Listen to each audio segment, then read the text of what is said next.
Hello बच्चों, कैसे आप सभी। तो जैसा कि हम लोग नवनीत का प्रैक्टिस सेट कर रहे हैं और पहला प्रैक्टिस सेट है आपका। पिछला मैंने 2 वीडियो आपको सॉल्व करके दे दिया है, उसका जो लिंक है डिस्क्रिप्शन में डाल दिया है। अगर आपने वो वीडियो अभी तक नहीं देखा तो देख लो। उसके अंदर मैंने पहले क्वेश्चन नंबर 1 और क्वेश्चन नंबर 2 और क्वेश्चन नंबर 3 तीनों ही करा दिया है। ठीक है, अब हम लोग क्वेश्चन नंबर 4 की तरफ आते हैं, जो आपका चैलेंजिंग क्वेश्चन रहता है। बहुत इंपॉर्टेंट क्वेश्चन है ये। ठीक है, तो ये क्वेश्चन आप देखो, तो आपको अगर 95 प्लस मार्क्स हासिल करना है या 90 प्लस मार्क्स हासिल करना है तो ये बहुत इंपॉर्टेंट वीडियो है आपके लिए। ठीक है, तो पूरा एक वीडियो को अच्छे से देखो, पेन कॉपी लेकर बैठो, उसके कॉन्सेप्ट है उसको समझने की कोशिश करो, तभी आपको आसानी से सॉल्व हो सकता है आपका पेपर एग्जाम के अंदर। ठीक है, तो ये क्वेश्चन जो दिया हुआ है आपका, अगर मैं गौर करूं, क्या दिया है, एक जेट प्लेन है, कवर्स करता है 4005 किलोमीटर इन सम टाइम। एक प्लेन है जो उड़ रहा है, कितने देर में कवर करता है, तो आप बोलोगे कुछ टाइम में कवर करता है। कितना डिस्टेंस है, उसका डिस्टेंस क्या है, तो आपने बोला कि क्वेश्चन में दिया है 4500 किलोमीटर, ये डिस्टेंस दिया हुआ है। इतना क्लियर हो गया। फिर आगे क्या बोल रहा है, if the regular speed is decreased, अगर जो उसका रेगुलर स्पीड है कुछ भी एक्स वाई मान लीजिए आप, वो डिक्रीज हो जाता है।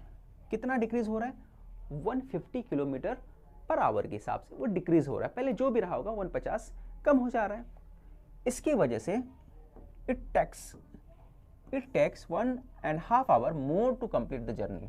तो इसकी वजह से जो अपना प्लेन है, जेट प्लेन है, उसकी वजह से क्या हो रहा है, उसको टाइम ज़्यादा लग रहा है। कितना टाइम ज़्यादा लग रहा है, 1.5 आवर्स, 1.5 घंटे ज़्यादा लग रहे हैं।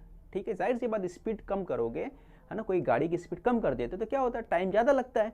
अगर कहीं आपको जाना है 40 की स्पीड से जा रहे हो तो आपको मान के चलो 40 की स्पीड से जा रहे हो, थोड़ा 2 घंटा लग रहा है। अब जैसे आप 30 की स्पीड से जाओगे तो जाहिर सी बात आपको टाइम ज़्यादा लगेगा। बस वही चीज़ यहाँ पे दिया हुआ है, find the original speed of the plane. जो प्लेन है उसका क्या मालूम करना है, अपने को ओरिजिनल स्पीड मालूम करना है। क्या मालूम करना है, ओरिजिनल स्पीड, यही अपने को फाइंड करना है। ये अपना मेन पॉइंट है, समझ में आया, ओरिजिनल स्पीड। तो सबसे पहले आपको फार्मूला मालूम होना चाहिए। कौन सा फार्मूला मालूम होना चाहिए, मैं आपको बता देता हूँ कि जो डिस्टेंस होता है, क्या होता है भाई, डिस्टेंस जो होता है स्पीड मल्टीप्लाई टाइम होता है ना। डिस्टेंस इक्वल टू होता है स्पीड मल्टीप्लाई टाइम, या फिर हम लोग ऐसा भी बोलते हैं, जो हमारा डिस्टेंस अपॉन टाइम किसके बराबर होता है, स्पीड के बराबर होता है ना। एक ये फार्मूला बनता है। फिर और क्या बनता है, तो एक और फार्मूला बन जाता है। क्या क्या बनता है इससे, आप बोल सकते हो कि टाइम जो बनता है डिस्टेंस अपॉन स्पीड, ये बनता है। तो एक ही फार्मूले से 3-4 फार्मूले हमारे बनाए जा सकते हैं। ठीक है, अब इसमें क्या दिया है कि क्या काय का फर्क आ रहा है, डिफरेंस काय का आ रहा है। तो डिफरेंस जो आ रहा है आपका, वो आ रहा है टाइम का आ रहा है। डिफरेंस क्या काय का आ रहा है, टाइम का आ रहा है। दोनों का डिफरेंस जो आ रहा है टाइम का आ रहा है। इसका मतलब हमारा जो ये फार्मूला इस्तेमाल करना है, कौन सा, अपने को ये वाला फार्मूला इस्तेमाल करना है। यानी ऊपर क्या लिखना है, डिस्टेंस लिखना है, नीचे क्या लिखना है, स्पीड। ऊपर क्या लिखना है, डिस्टेंस, नीचे लिखना है स्पीड। बट उससे पहले मैं थोड़ा स्टार्ट करता हूं ताकि आपको कॉन्सेप्ट क्लियर हो जाए। सबसे पहले कैसे स्टार्ट करते हैं क्वेश्चन को, तो सबसे पहले आपको लिखना पड़ेगा एज्यूम करके, कंसीडर दैट करके। तो मैं यहाँ स्टार्ट करता हूँ, लिखता हूँ कंसीडर दैट। क्या पूछा है, find the original speed of the jet plane. तो जेट प्लेन का जो ओरिजिनल स्पीड क्या था, if the regular speed is decrease by कितना, 150 किलोमीटर। तो रेगुलर स्पीड क्या, 150 कम हो जा रहा है। रेगुलर स्पीड बोलो या ओरिजिनल स्पीड बोलो, तो मैं लिख देता हूं ओरिजिनल स्पीड। क्या है, the original speed of jet plane is, कितना लेते हैं ओरिजिनल स्पीड को, हम लोग ले लेते हैं, हमारा जो ओरिजिनल स्पीड है क्या ले रहे हैं भाई, इसको हम लोग ले लेते हैं एक्स। ठीक है, ओरिजिनल स्पीड क्या हो गया, एक्स हो गया। ठीक है, अब यहाँ पर डायरेक्ट आप कंडीशन इस्तेमाल कर सकते हैं, जो bye given information, bye given condition लिख सकते हो। तो मैं लिखता हूँ बाय गिवन इंफॉर्मेशन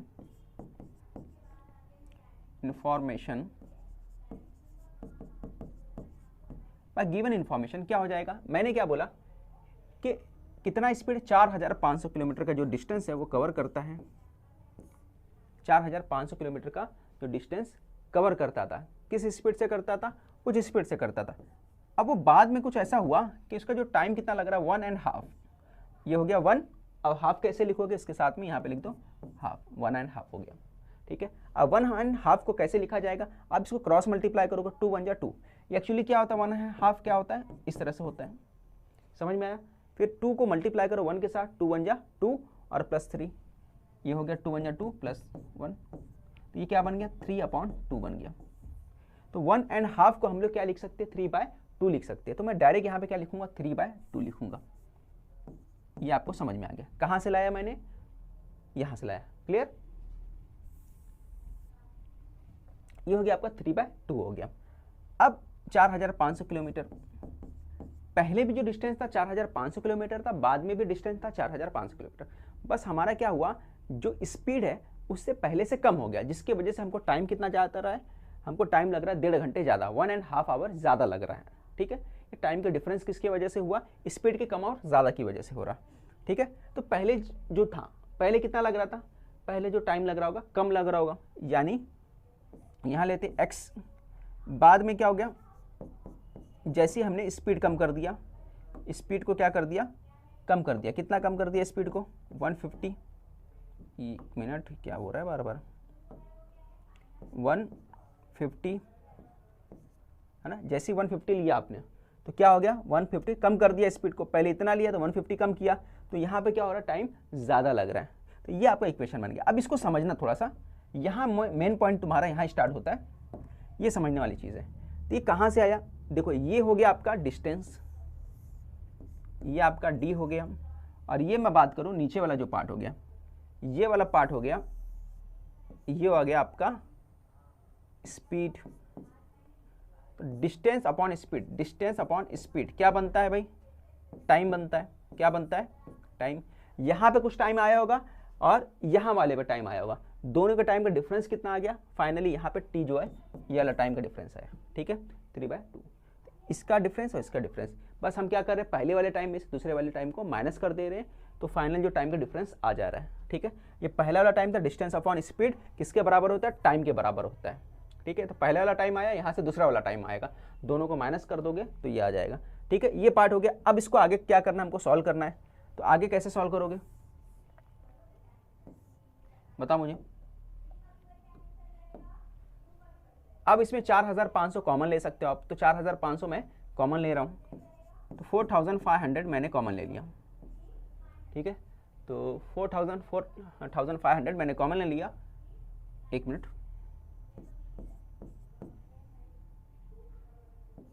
500 ये मैंने कॉमन लिया, तो यहाँ ऊपर जो कॉमन ले लिया, तो ऊपर क्या है, ऊपर वाला पार्ट मैंने निकाल दिया, तो ऊपर क्या बचा, यहाँ बचा 1x माइनस 50, 150, यहाँ 1/x 3/2, देखो ये आ गया 4500 कॉमन निकालने के बाद।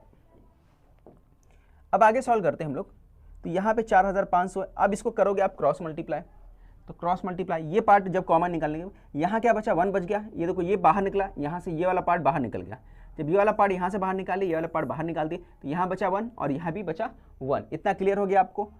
अब यहाँ 1 1 बच गया, अब ये 4500, इसको क्रॉस में आपको मल्टीप्लाई करना पड़ेगा, इसको इसके साथ, इसको इसके साथ, और नीचे वाले का नीचे वाले के साथ मल्टीप्लाई करना पड़ेगा, ये दोनों को आपस में मल्टीप्लाई करना पड़ेगा, इस तरह से मल्टीप्लाई करना पड़ता है। तो मल्टीप्लाई कर दो आप, तो जैसे मैं मल्टीप्लाई करूँगा तो क्या आ जाएगा बताओ मुझे, तो ये हो जाएगा आपका 4500, ये यहाँ पे आपका, फिर यहाँ पे आ जाएगा x माइनस x, यहाँ पे आ जाएगा x प्लस, है ना 50, ये हो जाएगा x प्लस, यहाँ पे माइनस हो रहा है ना, x माइनस 150, ये आ गया, ठीक है। तो ये क्या था आपका x माइनस था, यहाँ पे माइनस का साइन लगाओ, गलत मत कर देना, यहाँ पे जो आपका आएगा मैं लिख देता हूँ दोबारा ताकि आपको प्रॉब्लम ना हो, x माइनस 150, ठीक है। तो ये आ गया आपका, और नीचे क्या होगा, ये दोनों का आपस में मल्टीप्लाई होगा, तो x को पहले लिख दो और बाद में आप लिख दो x माइनस 150। ये क्लियर हो गया आपका, कैसे करना है इतना समझ में आया। और यहाँ दूसरी तरफ क्या है 3/2 यहाँ लिख दो, इतना क्लियर हो गया। अब आगे अपने को सॉल्व करना है, क्या क्या कट रहा है वो कैंसिल कर दो, क्या कट रहा है देख के लग रहा है आपको, x और x कट जाएगा, बिल्कुल कट जाएगा, काट दो, x काट दिया, ऊपर क्या बचा 150 बचा, ठीक है, ऊपर क्या बचा 150, और ये पार्ट को पूरा उधर लेके चले जाओ, उधर वाला पूरा इधर लेके आओ, तो उधर वाला इधर लाओगे तो यहाँ क्या आएगा 4500 2/3 हो जाएगा, और यहाँ क्या बचेगा 150। ये पूरा कटने के बाद ब्रैकेट में क्या बच रहा है, सिर्फ 150 बच रहा है, 150 लिख दो, और यहाँ पे क्या आएगा x माइनस 150। इतना क्लियर हो गया आपको, इतना समझ में आया। अब आगे इसको सॉल्व करना है, तो कैसे होगा, 3 से काट दो, 3 पंजे 15 है ना, तो कितना हो गया 50, 3 से कैंसिल करने पे हो गया 50, 2 को 5 से मल्टीप्लाई करोगे कितना हो जाएगा 100, और ये 100 हो गया, ये 4500 मल्टीप्लाई ये हो गया आपका 100। अब ब्रैकेट ओपन कर लो, तो ब्रैकेट ओपन करोगे तो क्या मल्टीप्लाई होगा, तो आप बोलोगे पहले x का मल्टीप्लाई इसके साथ होगा, फिर x का मल्टीप्लाई इसके साथ होगा, ठीक है, यही होगा। और यहाँ पे क्या आया, 3 से काटने पे यहाँ क्या बन गया 50, और 2 का मल्टीप्लाई हुआ तो क्या बन गया 100 आ गया, ठीक है, इतना क्लियर हो गया। अब आगे बढ़ते हैं हम लोग, ये आपका मल्टीप्लाई हुआ तो x² हो गया, और ये आ गया 150x आ गया, ठीक है, इतना क्लियर हो गया। ये कैसे आया, अब ये दोनों को मल्टीप्लाई कर लो, अब मल्टीप्लाई करने के बाद उधर लेके जाओ, तो जब मल्टीप्लाई करूंगा तो कितना हो जाएगा, यहाँ 2 जीरो है, 2 जीरो और बढ़ जाएगा, और इधर जाएगा तो ये हो जाएगा x² 150x माइनस 45, 2 जीरो इधर है, 2 जीरो और बढ़ा दो, ठीक है। तो ये आपको क्या बन रहा है, क्वाड्रेटिक इक्वेशन बन रहा है, क्वाड्रेटिक इक्वेशन बन गया, ठीक है, इतना क्लियर हो गया। ये बना फाइनल आपका क्वाड्रेटिक इक्वेशन बन गया।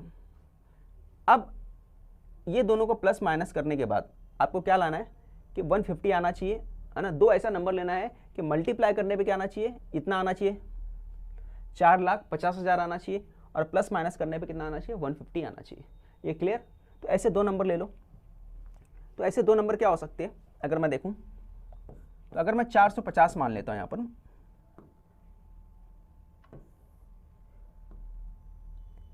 अगर मैं यहां मानता हूं 450, है ना, बहुत ज़्यादा नंबर नहीं ले रहा हूँ, 450 मान के चल रहा हूँ, कितना 450, तो क्या हो सकता है कि किससे मल्टीप्लाई करूँगा, अगर मैं मल्टीप्लाई कर रहा हूँ 60 से, किससे मल्टीप्लाई कर रहा हूँ 60 से,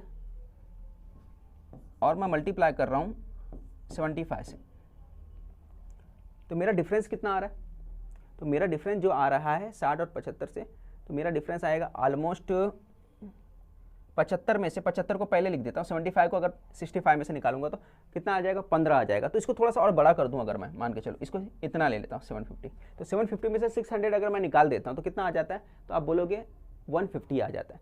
साइन किस में चाहिए, माइनस में चाहिए, ये भी माइनस में चाहिए आपको, तो ये भी माइनस में ले लो, ठीक है। तो ये माइनस में साइन इधर माइनस में आएगा, इधर प्लस में आएगा ना, हमेशा साइन बड़े नंबर का आता है। इसमें से आपने माइनस किया तो कितना आ गया 150 माइनस में, इतना क्लियर हो गया। अब ये हुआ तो मल्टीप्लाई करने में कितना आएगा, तो 450 के हिसाब से हमने आइडिया लगाया कि 600 और 750 लेकर हम लोग कर सकते हैं ना, 600 एंड 750 को हम लोग लेकर कर सकते हैं, हमको ये आइडिया मिल गया। नहीं तो 4,50,000 4,50,000 लेकर करना बहुत मुश्किल होता। इतना हमको क्लियर हो गया, इतना आइडिया एक तरह से हमको लग गया।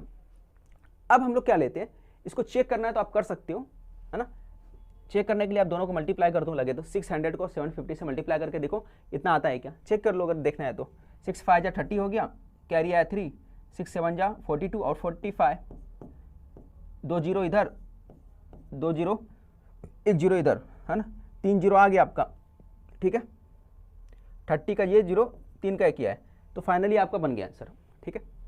अब यहाँ पे लिखो, आप क्या लिखोगे x², यहाँ पे लिख दो आप 750 माइनस 750 x, फिर और क्या लिखोगे 150 की जगह पे, एक पार्ट ये हो गया, यहाँ पे लिखोगे 600 x माइनस 45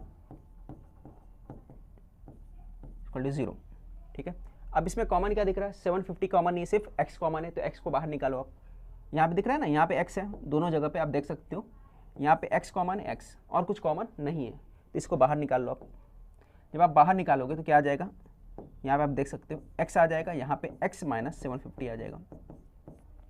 इसमें कॉमन कुछ दिख रहा है, इसमें कॉमन क्या हो सकता है, 600 कॉमन आ सकता है, तो 600 को कॉमन निकाल लो, ये आ गया 600 कॉमन आ गया, और यहाँ क्या बचेगा, यहाँ बचेगा x, तो x आ गया, और यहाँ सेम टू सेम दूसरा जो आया था सेम टू सेम वही आएगा, तो वहाँ लिख दो x माइनस 750, ठीक है, इक्वल टू 0। ठीक है। अब दोनों में कॉमन क्या है, तो आप बोलोगे x माइनस 750 दोनों में कॉमन है, तो x माइनस 750 को आप वहाँ पे लिखना है। तो इसके लिए मेरे पास प्लेस मैं यहाँ लिख लेता हूँ,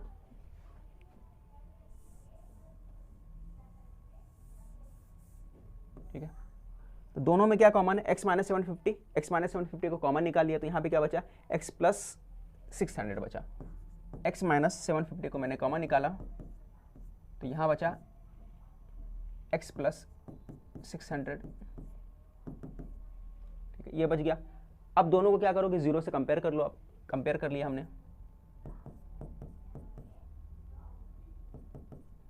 और करके लिखो, बीच में क्या आएगा आपका, और करके लिखना है, और x प्लस 600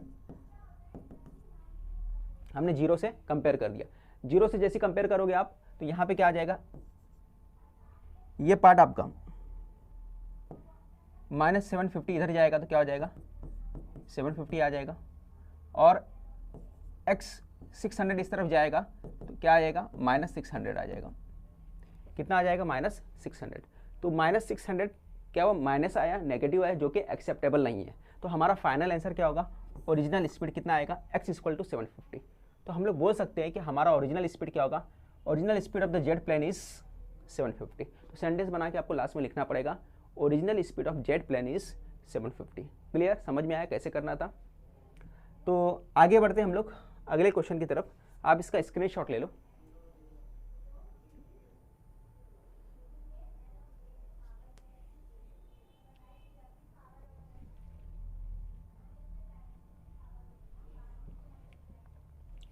तो ये दिया, two dice are rolled simultaneously, find the probability A of event A that sum of the digit upper faces is prime number. ठीक है, इवेंट ए ये फाइंड करना है कि अपर फेस पे क्या होना चाहिए, प्राइम नंबर होना चाहिए। और काय का बोला है prime number, sum of the digits, क्या बोला है, sum of digits, upper face prime number क्या होना चाहिए, sum of digits prime number होना चाहिए। सेकंड पॉइंट जो दिया है इवेंट बी के लिए, जो दिया है यहाँ पे दिया, the sum of the digits, digit का सम क्या होना चाहिए, मल्टीपल ऑफ 5। सेकंड वाला कंडीशन दिया मल्टीपल ऑफ 5। फर्स्ट वाला क्या दिया है, उसका सम क्या होना चाहिए, प्राइम नंबर होना चाहिए। कितने डाइस हो रहे हैं रोल्ड, 2 हो रहे हैं। ठीक है, तो 2 डाइस आर रोल्ड हो रहे हैं। तो सबसे पहले आपको स्टार्ट करना है, कैसे स्टार्ट करना, आपको ऐसा लिख देने का है। आपने यहाँ पे लिख दिया, क्या लिख दिया कि 2 डाइस आर रोल्ड साइमल्टेनियसली। इतना लिखने के बाद तो सिंपल स्पेस जो है एस कितना आ जाएगा, ये आपको पूरा लिखना है, जबकि आपको मालूम है ना कैसे लिखना है पूरा का पूरा, 1 1 1 2 1 3 है ना, ऐसा करके पूरा लिख देना है। तो ये पूरा लिख दिया, आपका नंबर ऑफ एस यहाँ पे आपको 1 मार्क्स मिल जाएगा। फिर उसके बाद आपको क्या करना है, इतना करने के बाद अब इवेंट ए पे आ जाने का है। ठीक है, तो यहाँ लिखोगे इवेंट ए। तो इवेंट ए क्या है भाई, event A the sum of digits on the upper faces is prime number. पूरा सेंटेंस यहां से लेकर पूरा का पूरा आपको क्या लिखना है, यहां तक लिखना है। क्या लिखना है, event A the sum of the digits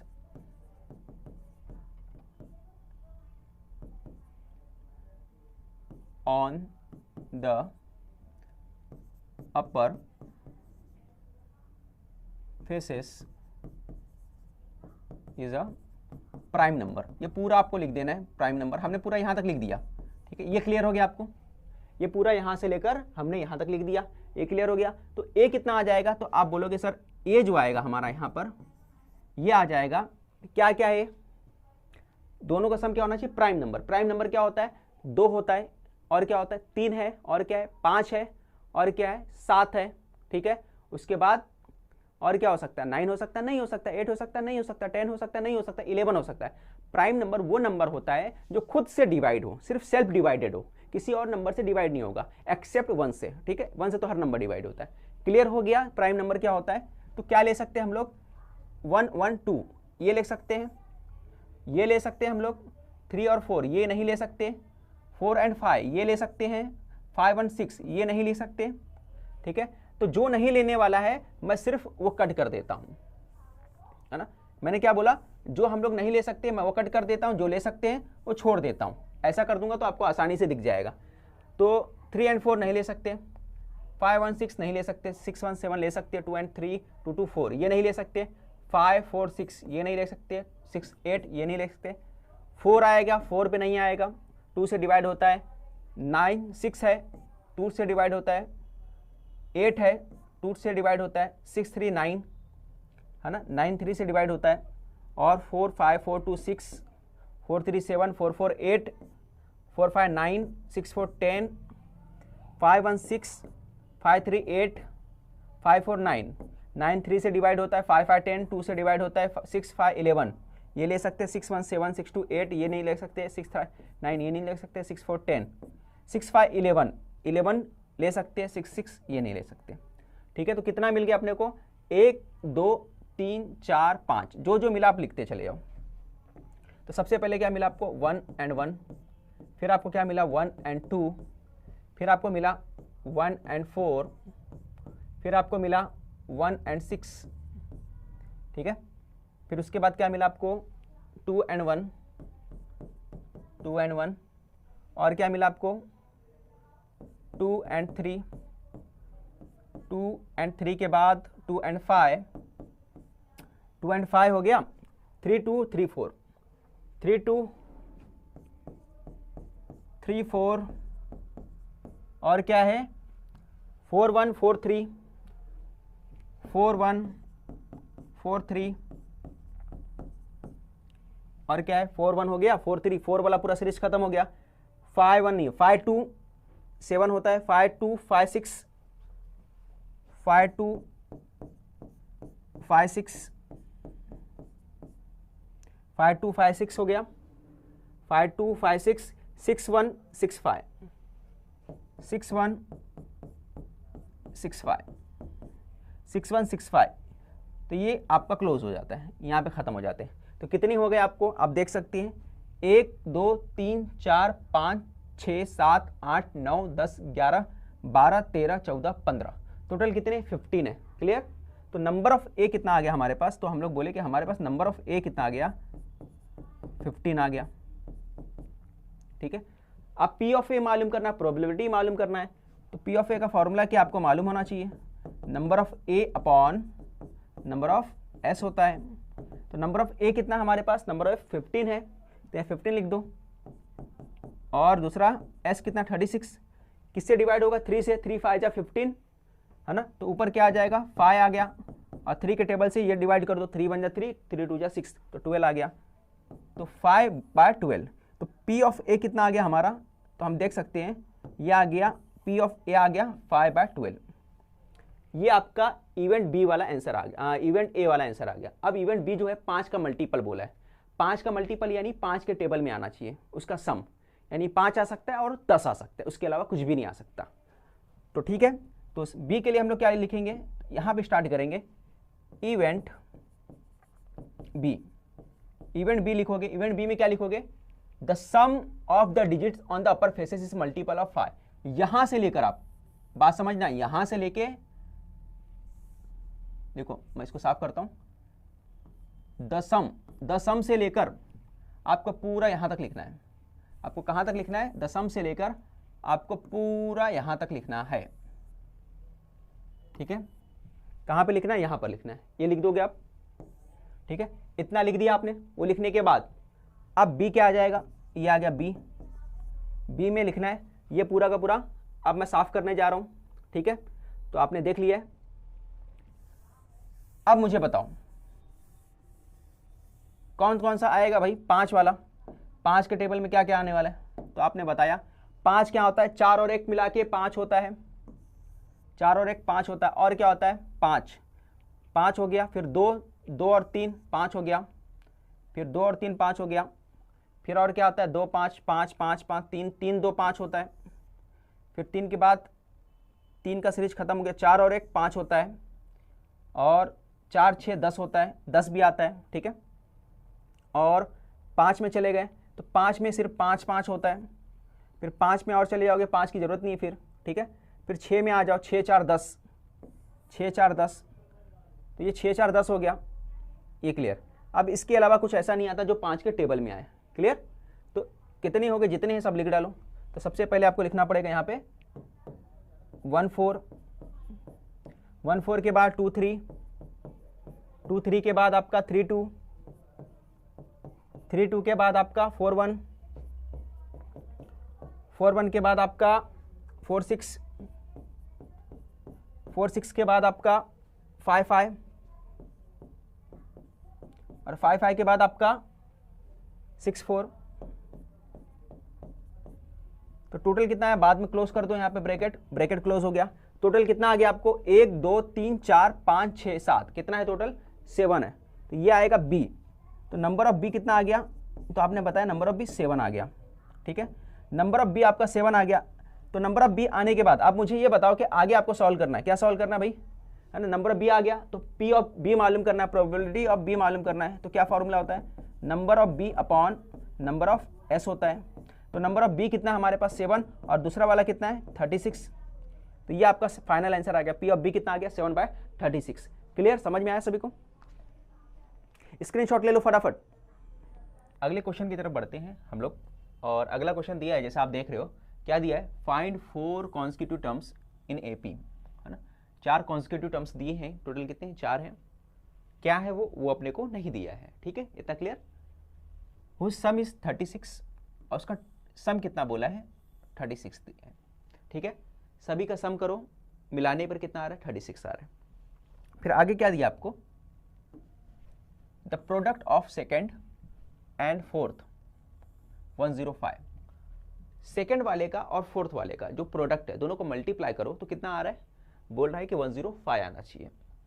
the terms are in ascending order. फिर आगे बोला है कि द टर्म्स जो है, जो टर्म्स है उसको हमें कहाँ लिखना है, असेंडिंग ऑर्डर में लिखना है। यानी T1 पहले लिखना है, टर्म फर्स्ट पहले लिखना है, टर्म सेकंड दूसरी बार लिखना है, फिर उसके बाद टर्म थर्ड लिखना है, फिर उसके बाद T4 लिखना है। इतना क्लियर।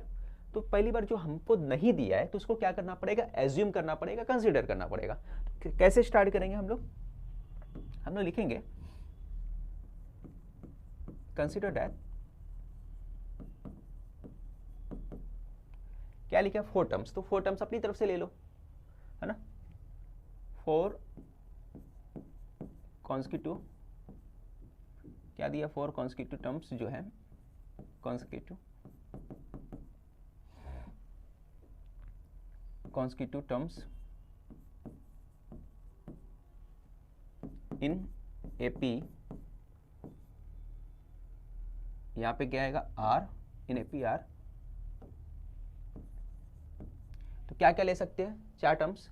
सबसे पहले ले लो a - 3d, a - 3d, a - d।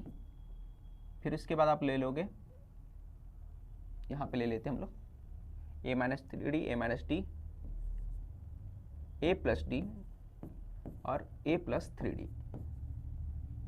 ठीक है, 4 कॉन्स्टिट्यूटिव टर्म्स जो है, 4 कॉन्स्टिट्यूटिव टर्म्स हमने क्या लिया, a - 3d लिया। फिर उसके बाद हमने क्या लिया, a - d, a + d, a + 3d।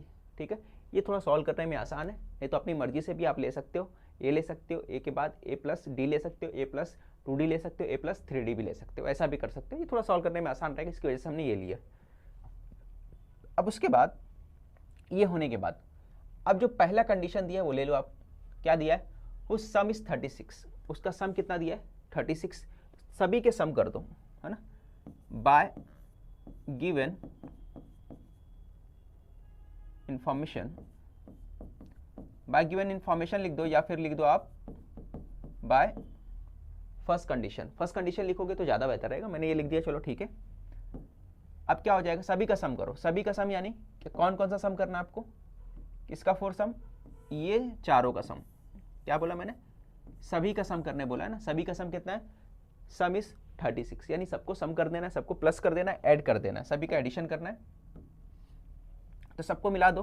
तो सबसे पहले क्या आएगा, a - 3d plus a - d plus a + d plus a + 3d। कितना है 36 है। सभी को मिलाने पर कितना बन रहा है 36 है। तो हमने यहाँ क्या लिख दिया 36। अब इसमें कुछ कैंसिल होता है कि उसको कैंसिल कर दो आप। तो आप देख सकते हैं क्या कैंसिल हो रहा है, 3d है यहाँ 3d है, दोनों प्लस में, कैंसिल कर दो। d प्लस में यहाँ माइनस में, प्लस माइनस से कैंसिल हो गया। क्या आया, कितनी बार a आया देख लो आप। तो a आपको नजर आ रहा है, 1 बार 2 बार 3 4, टोटल कितना है 4 बार a आया। तो 4a लिख दिया हमने, 4a 36 आ गया। अब 4 उस तरफ जाएगा तो क्या हो जाएगा, डिवाइड हो जाएगा। यहाँ पे आएगा 36 / 4, इक्वल टू ए।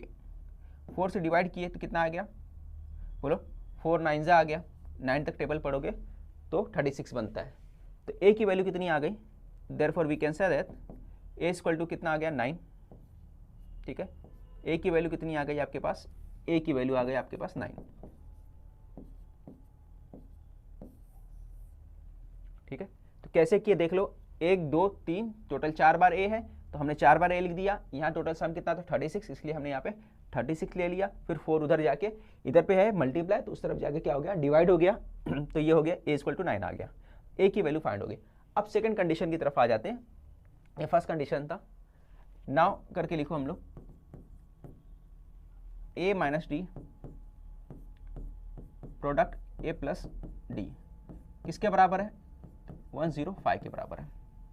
इतना क्लियर हो गया आपका, दोनों का प्रोडक्ट किसके बराबर था, ए माइनस डी और ए प्लस 3D, सॉरी यहाँ पे 3D आएगा, यहाँ पे आपको 3D लिखना है, ए प्लस 3D किसके बराबर है, 105 के बराबर है। अब इसके बाद आपको मल्टीप्लाई करना है, तो सबसे पहले आप मल्टीप्लाई किसे करोगे, ए का मल्टीप्लाई ए के साथ करोगे, ए का मल्टीप्लाई 3D के साथ करोगे। तो मल्टीप्लाई कर दो आप, तो आपने मल्टीप्लाई कर दिया, यहाँ पे हो गया ए कैसे किया तो क्या हो जाएगा, ए स्क्वायर हो जाएगा।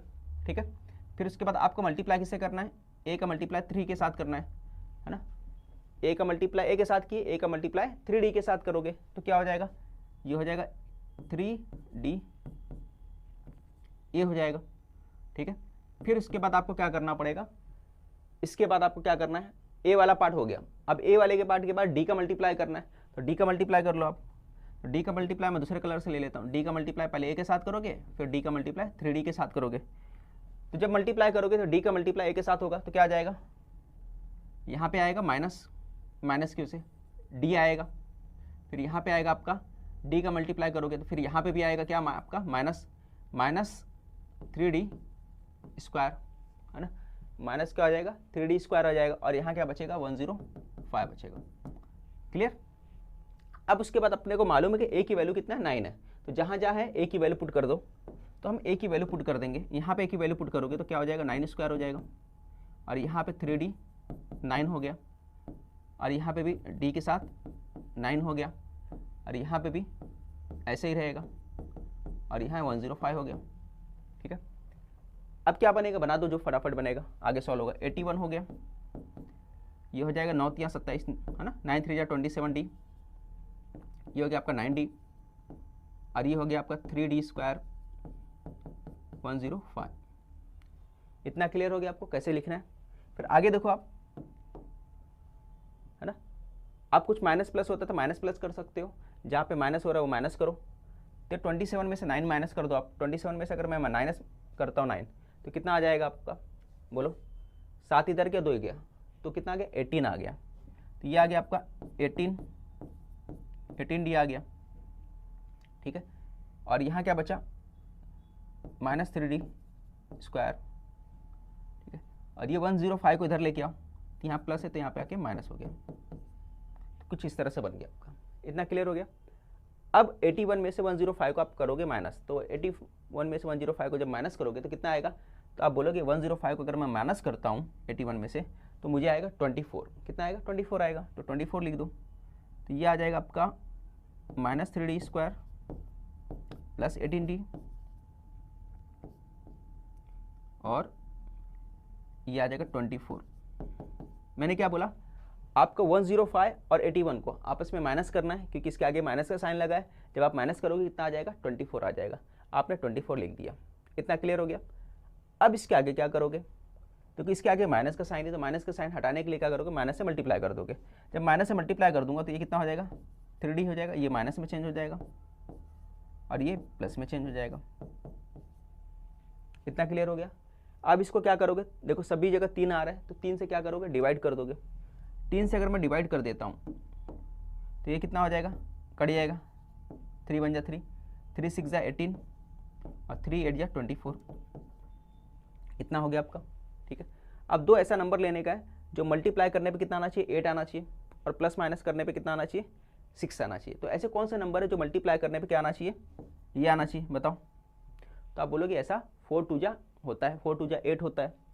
4 का टेबल अगर मैं 2 तक पढ़ता हूँ, है ना, 4 का टेबल अगर मैं 2 तक पढ़ता हूँ तो कितना आ जाएगा, 8 आ जाएगा, है ना। यही बात है ना, 4 का टेबल अगर मैं 2 तक पढ़ूंगा तो 4 2 जा कितना हो जाएगा, 8 हो जाएगा, और प्लस माइनस करने पे 6 हो सकता है।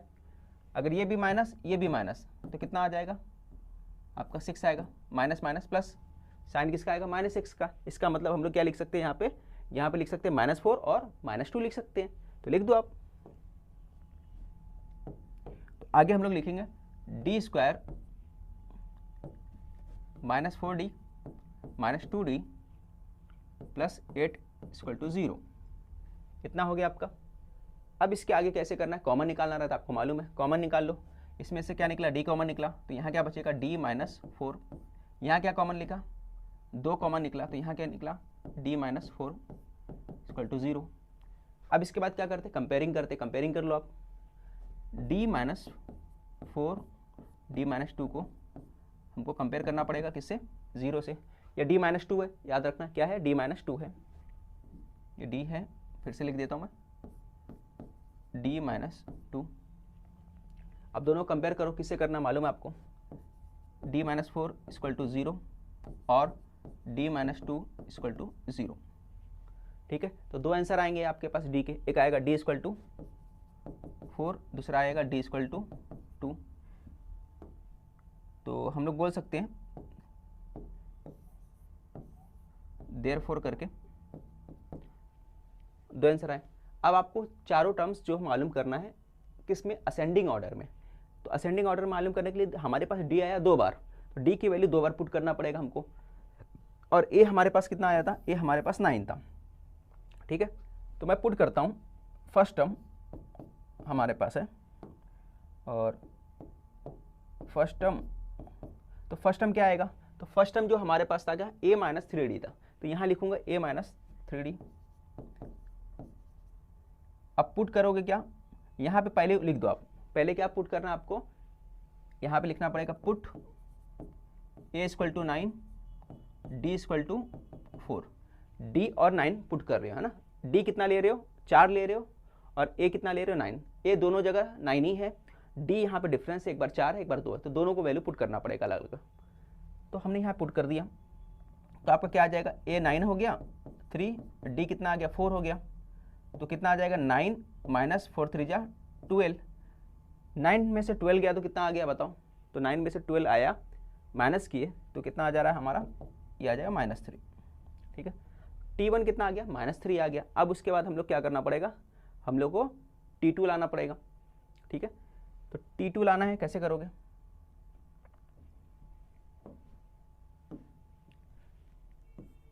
तो t2 लाना है, तो t2 क्या है, a -3d a -d है। ठीक है, तो a कितना है 9 और d कितना हमारे पास 4 रखा है हमने, तो यहाँ पे 4 आ जाएगा। तो t3 कितना आ गया, तो 9 में से 4 गया, कितना आ गया आप बताओ, -5। ठीक है, हाँ +5 आ जाएगा, ये t3 आ गया। इसी तरह हम लोगों को क्या लेने का है, a + t3 सॉरी t2 आ गया, t4 लेने का अपने को, हाँ t3 लेने का है। t3 कितना है, a + d है। तो a कितना हमारे पास, a हमारे पास है बताओ फटाफट, 9 है, और d कितना है हमारे पास, 4 है। कितना आ गया, 13 आ गया। ये कितना आ गया, 13 आ गया। उसके बाद ये क्या आया, t3 आ गया।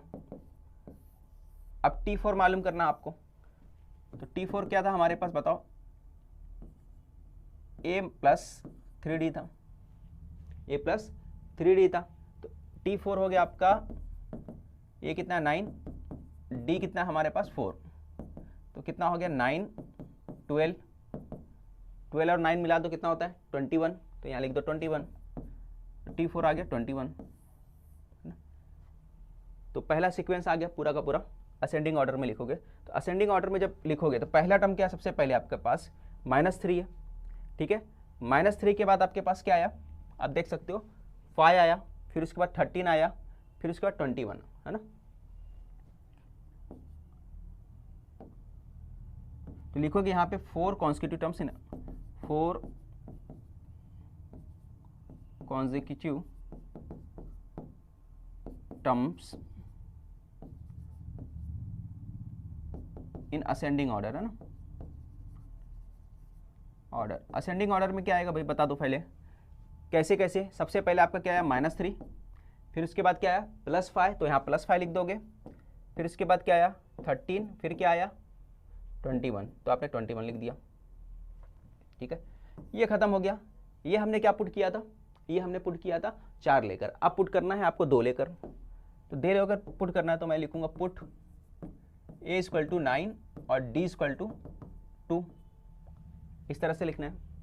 a = कितना लेना है 9 लेना है, d = 2 लेना है, बस आप पुट कर दो फटाफट। तो सबसे पहला टर्म क्या था बताओ, a - 3d था, a की जगह पे 9 लिख दो और d की जगह पे आपको 2 लिखना है, कितना आ जाएगा 9, 3d जा 6, और 9 में से 6 गया तो कितना आ गया, तो आपने बताया 9 में से 6 गया तो 3 आ गया, तो t1 कितना आ गया आपके पास 3 आ गया।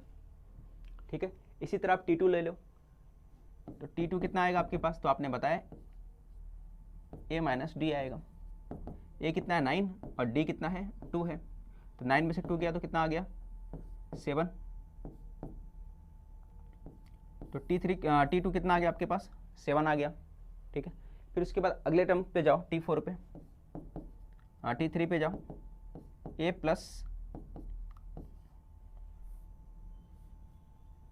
प्लस d है, 9 + 2 है ना, 9 + 2 कितना आ गया, आपने बोला 11 आ गया। ठीक है, इसी तरह आप क्या मालूम करोगे t4 मालूम करोगे, और लास्ट में सेंटेंस बना के जितने भी आएंगे t1 t2 t3 t4 सभी को लाइन से सीक्वेंस में लिख दोगे सेंटेंस बना के। समझ में आया, तो स्क्रीनशॉट ले लो आपको लगे तो, और जो भी क्वेश्चन है इसको आप बैक करके है ना, वीडियो पॉज करके बैक करके रिवाइंड करके देख सकते हैं। ठीक है, काफ़ी अच्छा और डिफिकल्ट क्वेश्चन था, काफ़ी बड़ा क्वेश्चन था। कॉन्सेप्ट ये समझना था कि आपको अगर 4 टर्म्स देगा तो 4 टर्म्स को कैसे एज्यूम करना है और सॉल्व कैसे करना है। ठीक है, तो कभी भी आप, मुझे उम्मीद है कि कभी भी इस टाइप का क्वेश्चन अगर एग्जाम में आएगा तो होपफुली आप आसानी से सॉल्व कर लेंगे। तो यहाँ पे वीडियो हम लोग ख़त्म करते हैं। ठीक है, इसके बाद अगला पार्ट जो आएगा उसके अंदर आपका क्या रहेगा, क्वेश्चन नंबर 5 जो रहेगा। ठीक है, क्वेश्चन नंबर 5 करेंगे, उसके बाद हम लोग ज्योमेट्री पार्ट स्टार्ट करेंगे। ठीक है, तो आज के लिए बस इतना ही, नेक्स्ट वीडियो में फिर मिलते हैं।